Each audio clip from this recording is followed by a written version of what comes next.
Hey, welcome back to the Club Junkie podcast. Hopefully you're having a great week.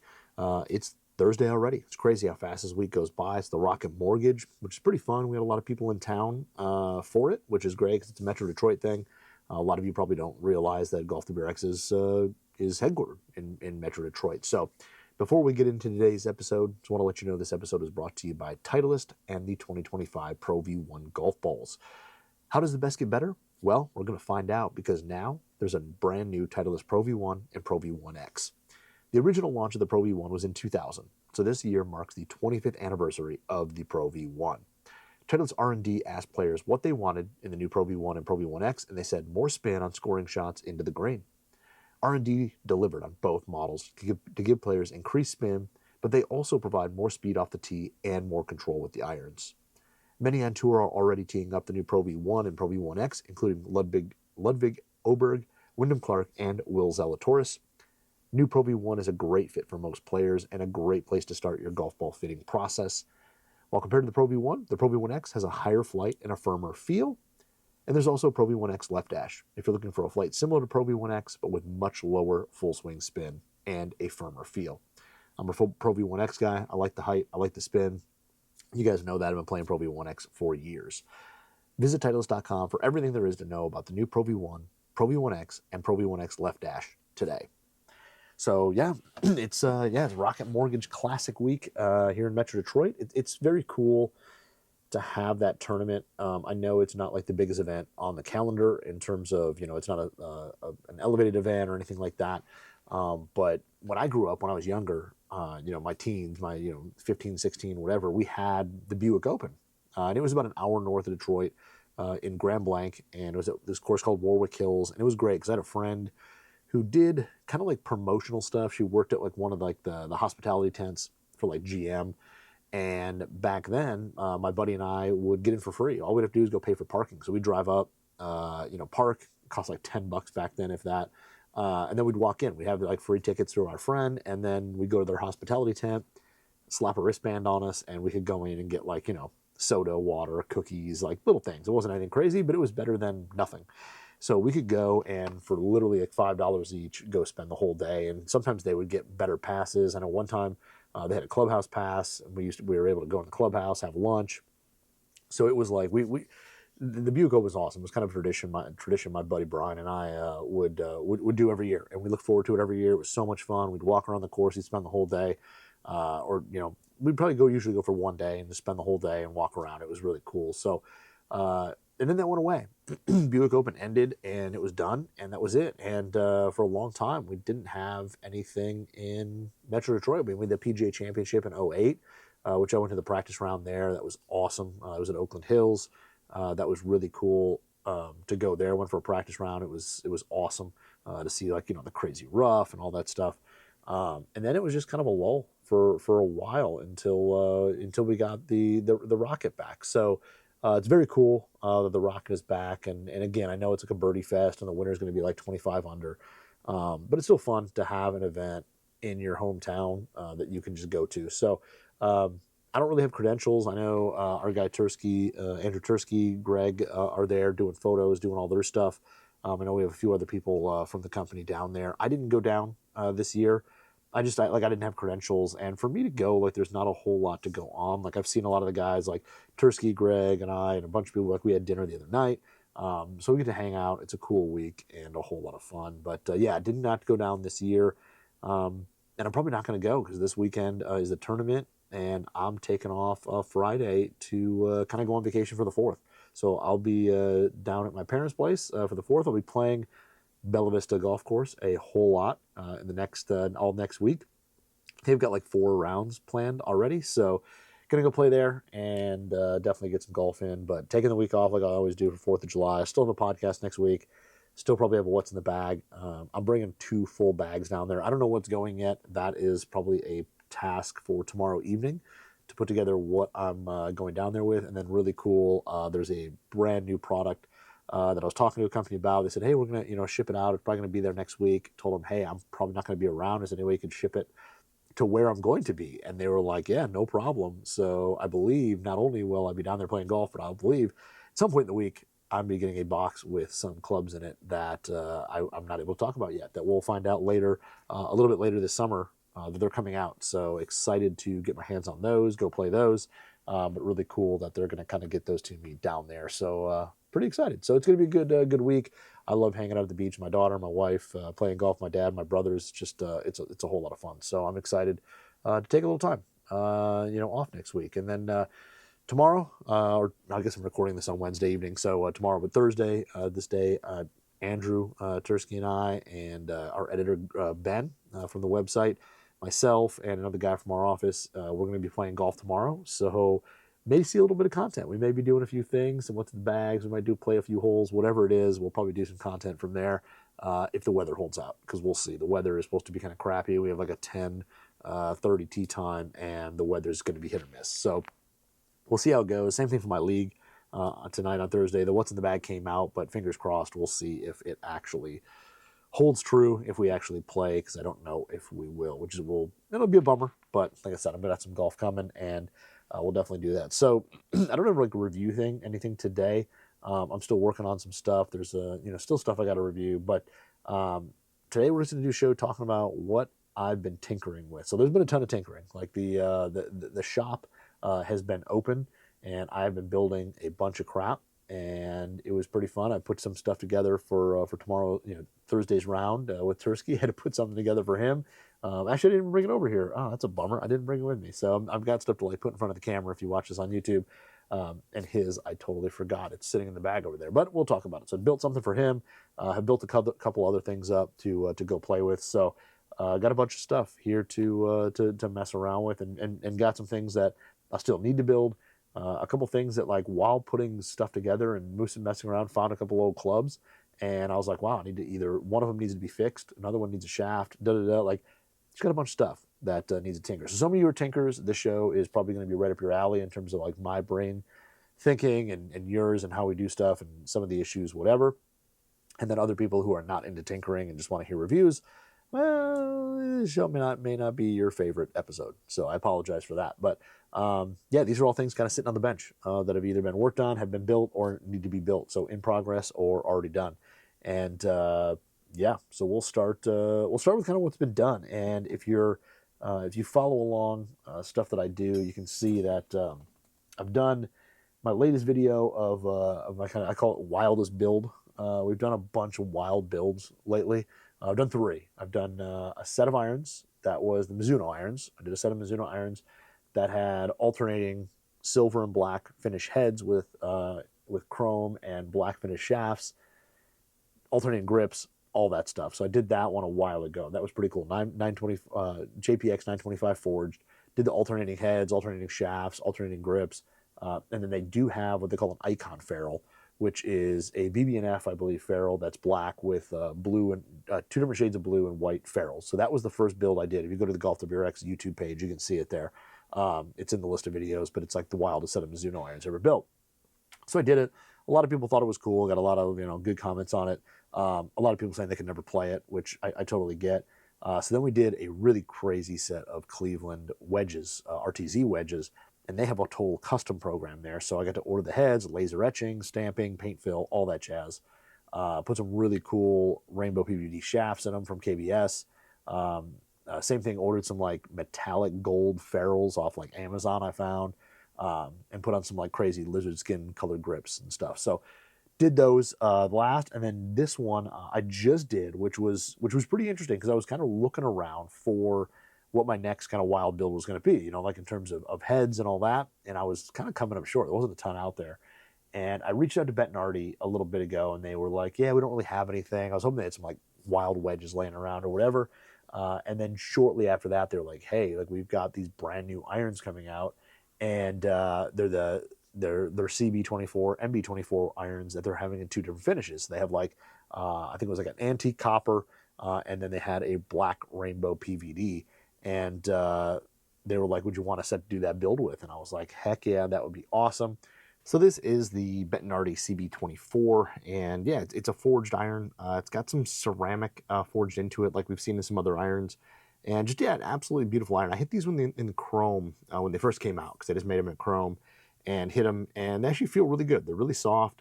The only thing about them is they do definitely have a little bit of offset that is a little, you wouldn't expect from an iron that kind of looks like a player's cavity like this. Um, You'd expect them to have a little less offset, maybe be slightly shorter from heel to toe. But overall, I mean, it's a good looking set of irons. Now, the build on these was actually more straightforward than I thought. So these heads were actually significantly heavier than I guess I expected them. I guess a lot of the stuff I build, typically having to use tip weights. And I build everything to Titleist standard. So, I'm not building anything crazy short or long or anything. I'm building pretty much everything off their standard, which is pretty standard. I mean, the only thing that's a little different is pitching wedge is 35 and 3/4 inches instead of 35 and a half. So it's half degree increments in length down to pitching wedge, and pitching wedge is a 1/4 inch. So I've been building off that for a while now. But these things were actually pretty interesting because I pulled it, got everything ready, prepped everything, and so when I build, I like to dry fit everything. So put it together, cut the shaft to length, and then put it on the swing weight scale. And when I did that, the first one I put on there, I think was 7 iron, and it came out to D2, like on the nose. I think the only one that came out slightly off was the 5 iron. I think it was like D1.5. Everything else was literally D2 on the nose, and then the pitching wedge ended up being D3. So in terms of build, this was actually one of the easiest ones that I've done in a long time because there's literally nothing in here. It was just head, shaft, grip, ferrule, put it together, dry, and we were pretty much good to go, which was pretty awesome because sometimes you get into some of these and when you start building them, especially when you just get heads. So like Benton already just sent me the heads. These weren't like full clubs that I pulled apart. You kind of don't know what you're going to get with heads sometimes because they don't really have like, a shaft to go off of or anything like that. But these ended up being a really good weight, and yeah, no tip weights in any of them. Like the 5 iron I was going to put, I have 2 gram weights, but that would have pushed it 2.5. So I was like, well, I'm either at 1.5 or 2.5. Either way, like I'm a half gram off or half a swing weight point off. And I'm like, the other part is I'm not going to notice a half a swing weight point. So I just left it off. And the rest of them all D2 on the nose. So it was kind of nice that these are using C-Taper Light 110s. Now they're in a KBS C-Taper Light 110. These are the rainbow PVD finish, which look absolutely amazing because it's the brushed finish of the C-Taper, but they rainbow PVD it, and it just looks absolutely insane. It's got a really cool KBS tie-dye shaft label, and then these lambkin Crossline 360 cord grips, and they sent me a couple different colors. So there's like light blue and red, and orange and blue, green, black. I mean, we had a few different colors to kind of rotate through. And then I did some BB&F ferrules that I just did the grab bag, which is just random, 10 or whatever random ferrules in there. So did all that. Now with BB&Fs, I know they're like super popular right now to do BB&F ferrules. The one thing I never liked building with them because they were super tight. Like getting them on shafts, whether they're taper, whatever, they just were super tight. They were a lot of work. Now, I don't know where I found it, but somebody was like, just ream them out. Or it's on their website that you should like ream them out. And I guess I never noticed it. So these all now, I reamed them out and, to basically 370, and they basically fit perfect. They slide on, they're tight. And then they just needed a little turn to get this built. But this one here, like I said, standard lengths on here, but the build ended up being really good. Down here, in my basement, on this camera, whatever, these things do not look as good as they do in person. When you get them out in the sunlight, they really, really shine. They're pretty impressive, and it's just a really cool set. I love kind of doing these builds that are kind of crazy in terms of colors and all that. I know a lot of people would not play this, like this wouldn't be their first choice in terms of playing an iron set. But I think it looks pretty cool, and it kind of shows off, like, if you're willing to do it, what's available, because there's a lot of kind of cool stuff out there that you can make some really interesting sets. And I want to continue doing this, so I'm going to do a few more, but this set was pretty cool to build. It's 4 through pitching wedge. I don't know what I'm going to do with it. I may give it away. I may keep it. I may hit it. I kind of don't want to hit them, though, because, I mean, these heads look really amazing, and I know as soon as I hit them, like, the finish is going to start wearing, and I'm going to be bummed about it. But it was a really easy build. Without having to get too crazy with get things right with the swing weight or anything like that. And it ended up being a really easy video to make because I didn't have to manipulate anything. So these turned out really well. Also threw in there a little Club Junkie shaft label that I kind of made, just a little dot. I think these come out kind of cool, so I put those in all the shafts. But a really cool build. It's really fun. Like I said, I don't know what I'm going to do with these. We'll see. Maybe we'll do a little giveaway or something like that to give them to somebody else. Let them do them. So or take them out of the course and mark them up and all that. But a really cool set, and they came together really, really easily. Um, so the next thing that I was kind of messing with, or I'm going to mess with, and I guess I need to know, I guess I need to know. Nobody's going to tell me right now, but um, so the new Cobra King wedges are phenomenal. They're really good wedges, and I've got a 6007 T grind. So this is the 7-degree bounce T grind. I really like the T grind. It's got this, pre-worn kind of rounded off leading edge. It's got a good amount of trailing edge relief on the back and the heel toe on the back. It's a really versatile grind. Like it plays with more bounce than 7. I feel like when you play it square, when you can open it, the leading edge stays down. It's really good. The only downside to this wedge is that I don't really love how rounded the leading edge is. When you set it down at impact, it's just at address. It's just got a really rounded leading edge, and I'm not really in love with that. So I might take it to the grinding wheel and see what happens. Now the downside is if you screw it up, you screw it up. It gets dough. It's toast. Like there's no going back if you mess it up. That's the one thing with grinding. And I don't have like the exact setup like they have at like headquarters or on tour trucks. They have these like perfect big sanding wheels or sanding belts, and they work really well. I don't have that. I have a little sanding belt, but it's really small. It doesn't really work great for this kind of stuff. But I also have kind of a what is it, desktop grinding wheel, I guess. Like it's just an actual wheel. But I bought a softer compound polishing wheel, and it doesn't take material off as fast, so it takes a little longer. So you get a little more heat generated when you start doing it, but it also won't like destroy a wedge right away. And I'm debating whether to do, straighten the leading edge just a little bit. It wouldn't take a whole lot, just kind of in the center there, kind of work it back and forth, make that a little straighter. I remember I did it before with a similar little wheel, probably early 2000s. I had like some old Adams wedge heads, and I would go and just kind of grind them to see what I could do with it and make them, kind of look different or whatever, and just kind of try. And I remember I did one, and it didn't look that bad. Like it ended up being all right, and it played really well, and it looked kind of the way I wanted it to. So I might try it with this because honestly, this wedge, other than that, I really like this wedge. I think the turf interaction is great. I think the spin's good with it. It feels good. And overall, it's a little sharp on the toe for my eye. And it's a little boxier on the toe area, but I really like the look other than that leading edge. So I might, we'll see. I might go ahead and grind this one, or at least attempt to. But my grinding skills are not very good. I've got to do it more to get better at it. And I wouldn't say I was good back in the day, but say 18 years ago, I did a lot more of it because I had like a bunch of disposable heads working at the shop. There's stuff that was like just junk going to be thrown away. People were going to trade in, but it wasn't worth anything. So I had a bunch of heads laying around that I could mess with. And then when we had our little spot over at the driving range, like people would break, clubs, and those heads, like sometimes they were just cheap junky heads. Nobody would actually come back and claim them. So they had a bin full of like old heads. And when they got really old, they would just like, they were going to throw them away. I would take a lot of the irons and wedges and go grind them up. So I was by no means like a master at it or super good at it, but I could at least make the stuff look a little bit more decent than I do now. So this is going to be an interesting one. I really don't want to destroy the wedge. And I kind of told the guys one of the guys at Cobra, when I saw him last week when I was in San Diego, I kind of told him like, I might grind that. And he just kind of was like, okay. So I'm thinking that if I really destroy it, I could probably get it replaced. But it's going to be one of those things where it'll be a little risky. But it's definitely something I think would make me play this wedge more. So we'll see if I do that and kind of how it looks. I'll do a little before and after, see what it looks like, and then I'll probably get ridiculed on Instagram at Club Junkie Pod. I'll probably get ridiculed because people will see it and be like, "That looks absolutely horrible." So yeah, I mean, I'm no Bob Vokey or Roger Cleveland or Don White or any of those legendary guys, but we'll see how it looks there and see if we can get that going. But I like the wedge a lot, other than that. That one, like, that one part about it. So we'll see if I can do it. We'll we're gonna do it. I don't care. We're gonna do it.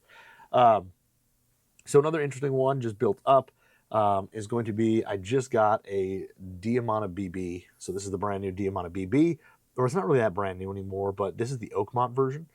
So I got one of the Oakmont shafts. It looks awesome with the red and blue kind of split colorway.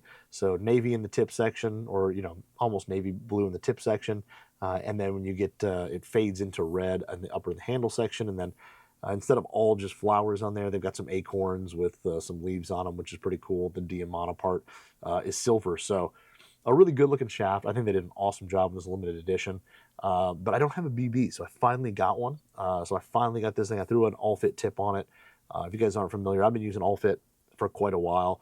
And basically, it's a universal tip system. So it's a tip that kind of looks like a TaylorMade tip a little bit. And then there's a little collar that goes on. So each driver has its own collar. And you can basically take any shaft and use it in any head. And it's pretty good. There's some debate out there about how much, because there's adjustment in it too. You can go up or down, either 0.75 or 1.5 degrees. It's got a draw setting, so it's slightly more upright setting. There's a little bit of debate out there of how accurate their movements are. I haven't noticed anything too crazy. It seems like if I do move something up or down, it seems to affect the flight a little bit.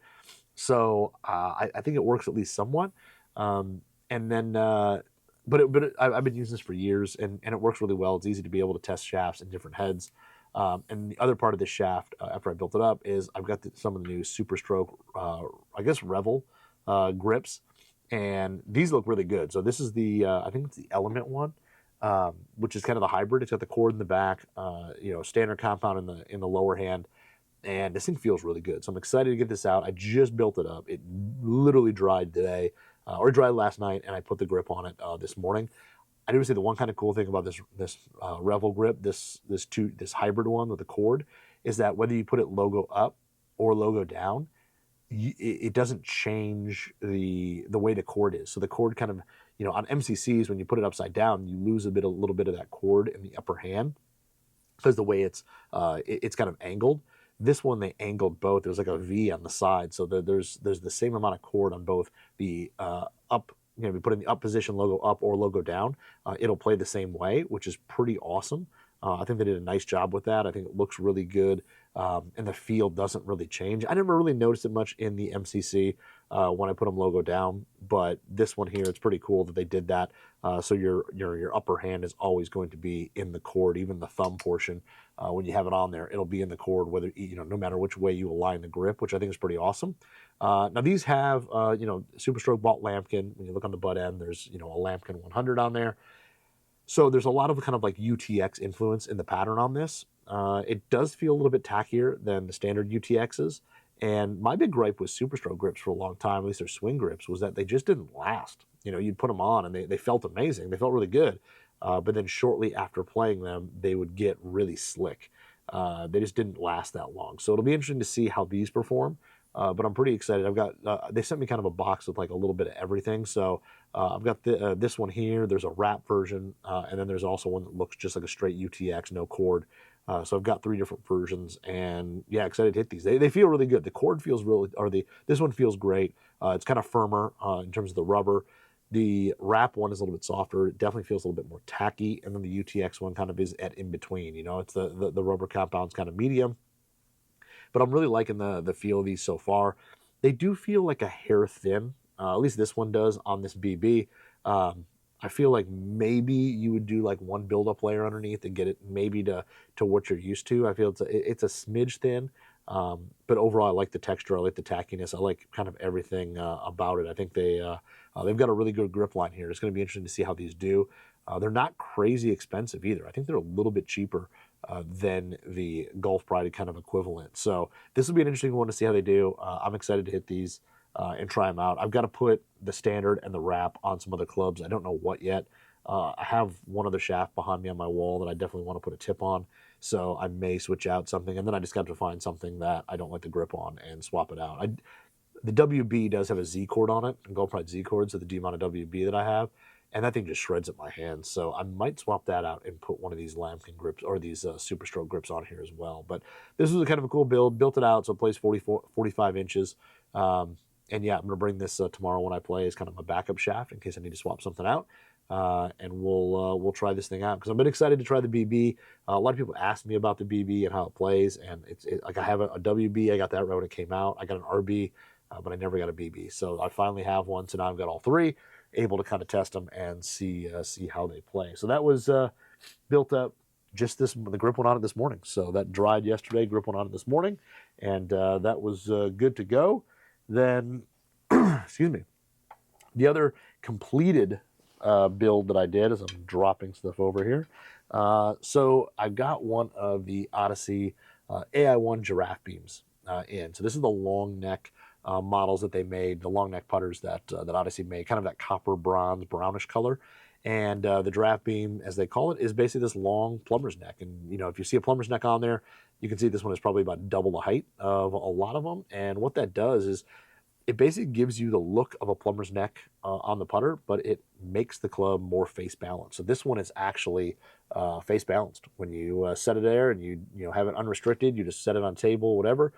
It is actually face balanced, which is pretty cool. From address, it looks like a plumber's neck number 7. I love the finish on it. This like kind of brownish, antiquish, copperish color reminds me of the old butane, tour issue butane putters that they used to do. So if you don't know, back in the day, Odyssey used to do butane finish.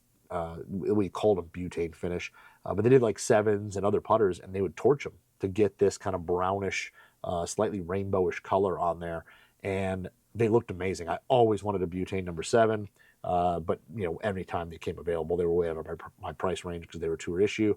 But they did kind of a similar color here. Now this was originally built for the Asian market. I don't know if it was Japan only or what, but the Asian market, this was built for it.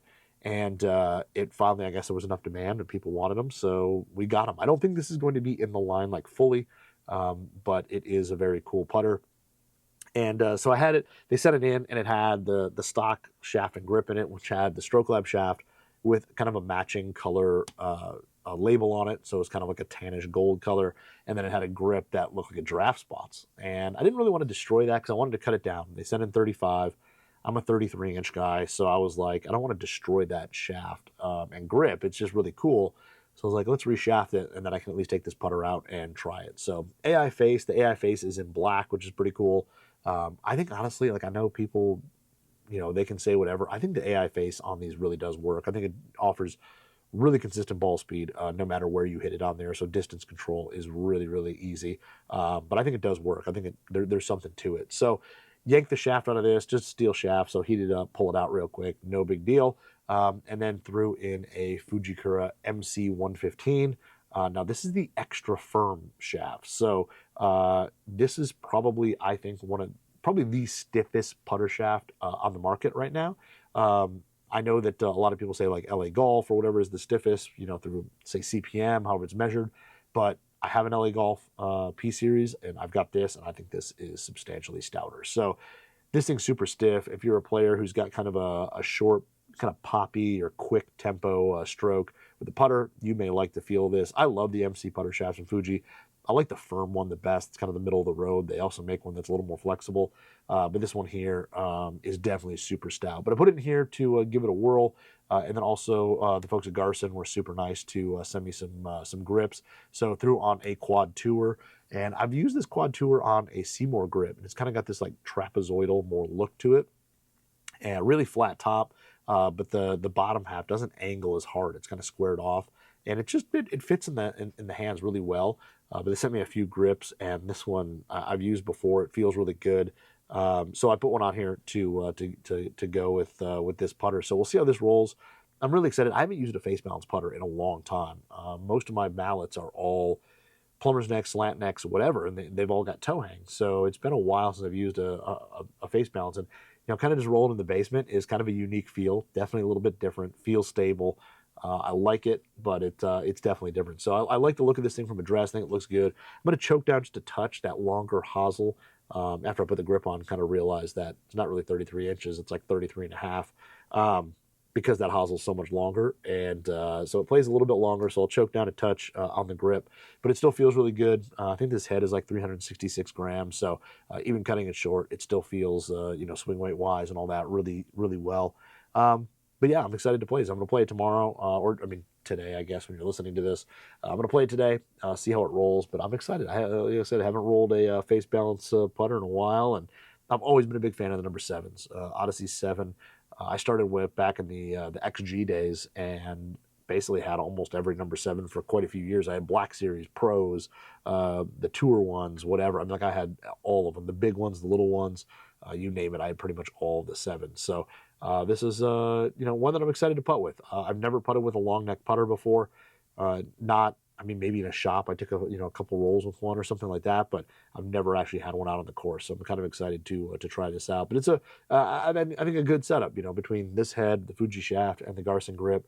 This should be a pretty good setup, and hopefully we'll make a few putts going into tomorrow. So we'll see. Playing with Tursky and a few other guys should be fun. But that was a cool putter build that is completed, and now I have two putters that I need to build. So the first one is one I was actually going through. I completely forgot I had this putter.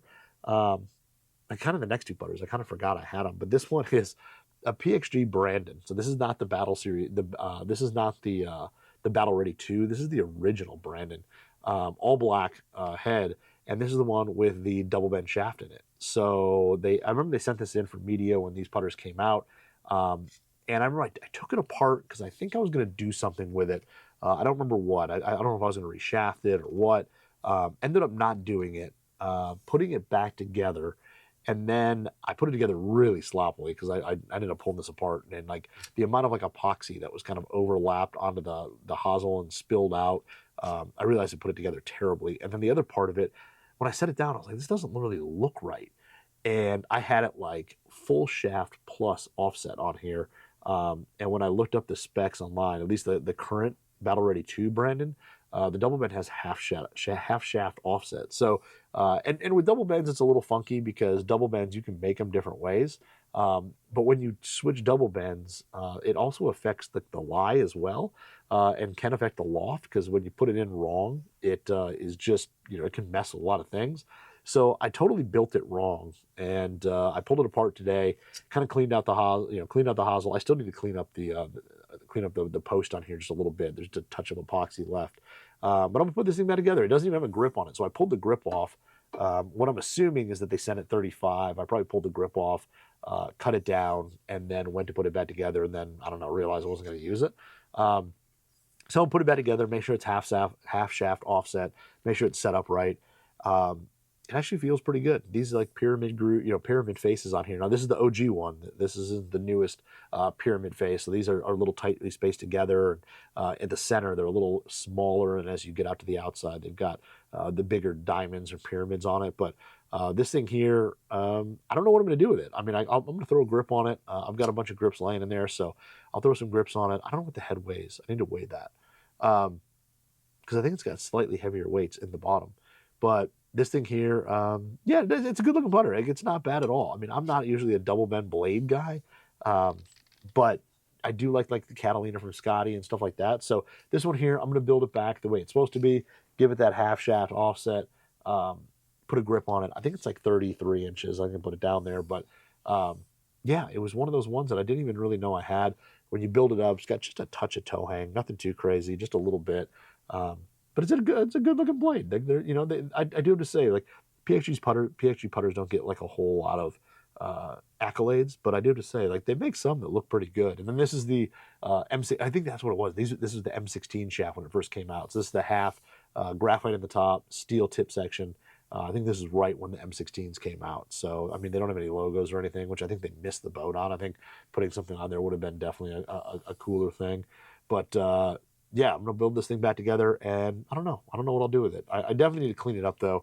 Like I said, looking at the tip of this thing, there's definitely a little bit of epoxy and stuff like that needs to come off, and then the same thing. So I'll get it cleaned up. I'll put it back together. Maybe I'll give it away. Who knows? If you guys think that people want it, maybe I'll give it away on Instagram and see if somebody also wants this thing. So I'll probably maybe putt with it once or twice first to see how it goes, and then maybe move it on to somebody who wants a putter. But that's going to be rebuilt. I'll put a grip on it, and we'll see how that thing looks after that. But it's one I completely forgot. It was sitting in a basket. Didn't even have a grip on it, so it was kind of a putter that time forgot. And then another putter that I ripped out the shaft, and I know where the shaft is. It's actually in another putter. So I got to see if I have another Odyssey double bend, because interesting enough, the double bend here, this is an Odyssey Toulon Chicago, second gen. So there was an Odyssey, a Toulon Chicago, and then they redid the face milling when Toulon did like kind of the micro milling on the face with their kind of diamond pattern, or as they called it. So this is like the second gen one, and it did feel a little bit softer than the first gen. I had the first gen, really liked it, got the second gen, and a really good putter. This thing is just cool. I mean, it's a kind of a wider blade. It's not super long heel to toe. Just overall a really good looking blade putter, and the double bend there. I putted really well with this. This was kind of like a gamer for a little bit. So I want to reshaft it. I know that the shaft itself, because this is the first, or so this was the green Stroke Lab that came in this, and but I liked the original Stroke Lab better because it had like the like carbon weave up near the handle. So I pulled it out of the first gen, put it in this one, and putted with it for a while, and then I just stopped using it. And for whatever reason, I pulled the shaft off to use it somewhere else, and it's now in an AI one milled silver number 7. It's like in the bag over there. So I've got that with the shaft for this on there. So I got to see. I'm pretty sure I have another Stroke Lab double bend up there that I can put on here, and that way bring it back to life. See if there's any magic in it. It kind of lost the magic when I first started using it, but a really good head. Like I'm a wide. This probably started my love with the wider, wide body blade putters. Like it was just one of those, like the first ones I probably owned, and I really liked it. It had a good feel to it. It was soft, everything about it. So I got to find a double bend, which I think I have one up in my bin of shafts that I can put in here, cut down, and I should be good. But I want to get this thing going again, see if there's any magic. I'll get this thing. The post needs to be cleaned off. Still got a bunch of old dried epoxy on there, but that's not a big deal. I'll get this thing cleaned up and get this reshafted and see how it plays. I got to weigh this one too because it doesn't feel crazy heavy. My guess is going to be like 350 grams. I mean, it does have 2 movable weight or interchangeable weights in there, but I don't know what they are. But it does feel just a little bit lighter than some of the others. So I'll have to weigh it, see what it is, and then grip wise, see what I have. I think I've got like an old Golf Pride, like super thin grip in there, so maybe do that and have something there. But excited to get this one going as well, to build that one up. And then the last thing that I've got on the shop, or at least on the table for now, is my Vega VDC irons. So these are the Vega dual cavity forged irons. So these are like Japanese forged irons. They're kind of slightly stronger lofted, if I remember, but unbelievable backs. They look so insane. They're kind of like that like engine turned look in between the cavities there. But these things are awesome. They're a little bit bigger blades for what they are in terms of the just being a one-piece forged cavity or a one-piece forged cavity back. They're a little bit larger. Got a really cool sole with a pre-worn leading edge. So get into the turf really well. These things are crazy soft. Faces are all milled. They're really awesome. Now the downside, the reason why these aren't shafted up yet, I pulled the Shimada shafts out of them because I hit them okay, but I kind of wanted something that launched a little higher. And I had a bunch of pulls laying around with some stuff that would launch higher. These things are all basically like the hosel depth is like super deep in these, and all the shafts are like a half-inch short, between a quarter and a half inch short. I have nothing that's stock length, so everything I build is either short, and it doesn't swing weight wise. I'm gonna have to add a bunch of tip weights. So I've got a couple sets of brand new shafts laying around that I'm going to use. So I will bust out one of those. I think I'm going to put in, I've got a set of KBS Tour lights that I really like. I think the Tour lights are a really good shaft for something that launches a little bit higher. Still feels good. It's got that KBS good feel to it. But it also has, some added launch, a little bit lighter. And I think these things will work really well in there because these things are solid. I mean, they're really good irons. They go a long way. They're not fast or anything like that. They're one piece forward. I think they're stronger lofted, so they do go a little bit. And these things they look awesome. So the top line's a hair thicker on it. When you look at the top line, they're not razor thin. They've got a little meat up there, but also too, if I was going to bend some stuff, I really wanted to go down the rabbit hole. I could pair these up with some. I have the Vega Mizar Tours as well, which were the kind of multi-piece forged ones. They had a thin face on them. And they would go like crazy. So I think these are going to go KBS Tour lights. I really had a set of steel fibers that I wanted to put in here, some 110 stiffs, and they just ended up being too short. So that was a bummer. But these things here will go. And then every other set of shafts I had, I would kind of measure them up again, set them next to like the Shimadas, and it was just they were all half-inch short or whatever. So so we'll go with those and build these up as well because I definitely want to get these out there. I haven't hit these in a long time. It's probably been like 2 years since I've hit these. And honestly, looking through the set, I didn't hit these a whole lot. Like looking at the faces, only a few of the irons are really showing wear. So I don't think I played too much with these. but I know they're crazy soft. They feel great, so definitely want to get these out again. So these are on the bench. And then grip wise, yeah, like I might put. I've got a set of the Golf Pride Align Maxes, the plus fours. So those might go in there as well. Just that reminder. I kind of like the feel of it. So see how they go in an iron set. They could be. They could feel really good and be a nice set. So it'll be a set that just goes out here and there, just because I don't really have the game to play something like this every day.